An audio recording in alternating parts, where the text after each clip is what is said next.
Random thought number 4, make it a habit to get out of your comfort zone. It's natural to get comfortable, especially when you're successful at doing something. The question to ask yourself is if you're delivering on your full potential. My submission is that just when you get comfortable, do something different and challenging. It's not easy, but you'll invariably be rewarded over time.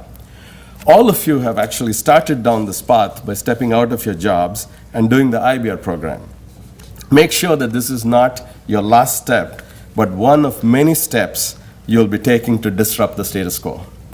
An equally important benefit with discontinuity you've created for yourself is you're better placed to deal with discontinuities that are outside your control, like a layoff. I started my career in India. In 6 years, I had risen fast in a British multinational and had a reasonably comfortable life. A previous boss suggested to me that I get into a different orbit, enlarge my playing field, so to speak. That led me to the IBEAR program, taking a non-traditional route of a second MBA, but a very different type of an MBA, as you all know. The route gave me the opportunity to work at Seiko, where I was fortunate to build a worldwide business based in the US for a Japanese company. I was an officer at that company, reporting to the CEO when I took on the challenge of tripling the revenues of a fledgling division at Adaptec. Soon, market conditions changed, which forced a consolidation of businesses, and I was laid off for the first time. However, the move to Adaptec got me into the core PC business. While scary at first, I felt confident to deal with the layoff and landed a job to lead a startup in the mobile product space. More recently, while at HP, I seized an opportunity to transition the global headquarters of a multi-billion-dollar business from US to China. It required me to move to China, which most people thought I was crazy to attempt at this stage in my career. Maybe they were right, as HP's plans changed and my position was eliminated. Nevertheless, I was very glad to have made that choice, as it exposed me to setting up a global business in a fascinating part of the world, helped me understand the unique needs of emerging markets, and enabled me to create lifelong friendships with some wonderful people. Getting out of your comfort zone does not require changing companies. Consciously refresh your thinking, even when you have met with success. Sometimes it's harder to unlearn than to learn. Here's a tiny example. We often drive automation to reduce labor costs by decreasing headcount and reducing the skill levels for a process.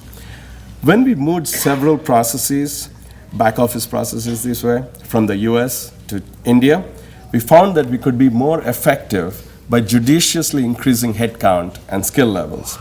We created value, for example, by increasing fraud detection in a particular process by 300% while reducing costs significantly. Random thought number 5, go ahead and do it. My biggest mistakes have not stemmed from what I've done, but for what I haven't done.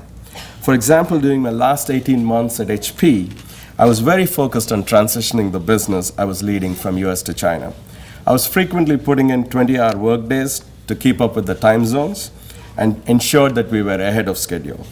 I did not make the time to network with the senior VPs I did not know.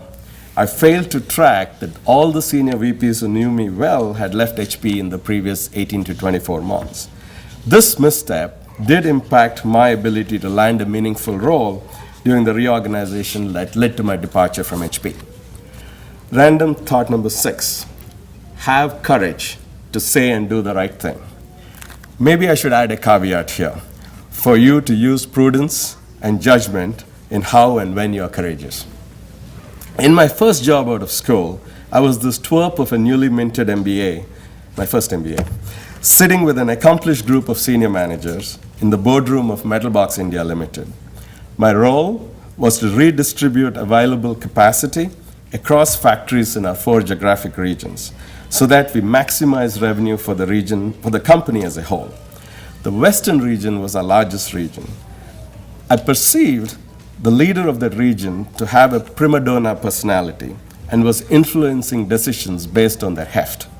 At one stage, I just had to say that I detested his attitude in approaching the problem.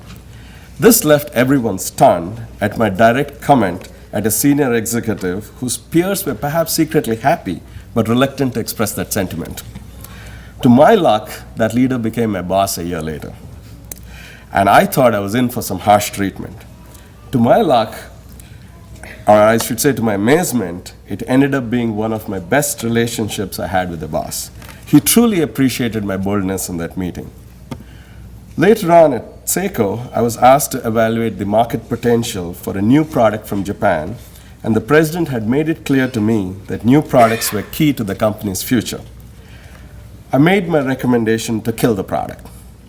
While he initially was very upset with my recommendation, my stock with him rose exponentially when he understood the 3 reasons why I rejected the product. He immediately made the decision to put me in charge of a new product category called smart label printers. That category later became the core of the most profitable business for that company. So random thought number 7, be grateful. It was in May when I was visiting India to perform the 1-year ceremony of my dad's passing that Jack Lewis invited me to speak. I was honored and overwhelmed with that uplifting message that came at a fitting time given the tremendous influence my dad had on my career. The biggest gift my father gave me was the opportunity to make my own choices and decisions about my future from a very young age, my high school years. He did so by providing information and his opinions, but never forced his will on me. For that, I shall be ever grateful. I'm also grateful to my mom, my wife, and children for always questioning my decisions. It makes you think and work that much harder, so it's a good thing.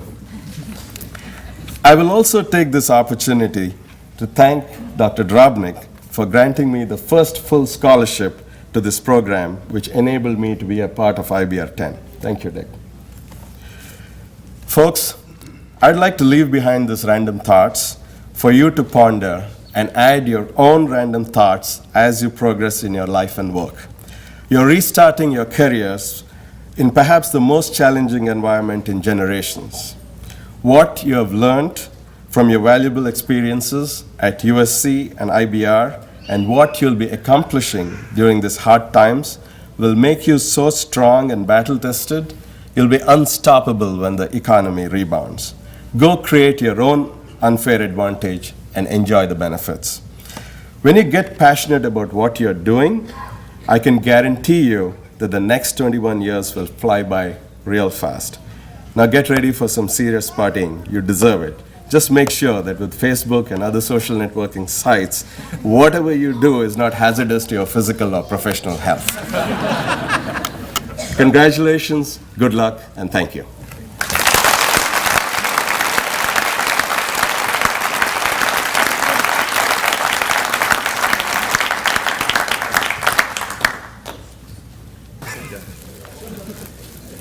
Chiron Xie from Taiwan.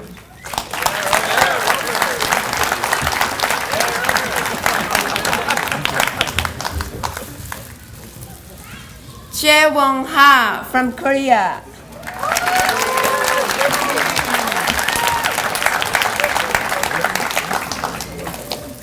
Yasuko Inokuma from Japan.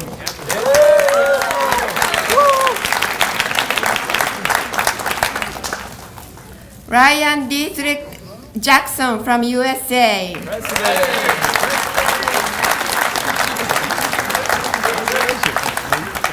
Benjamin Greg Jensen from USA.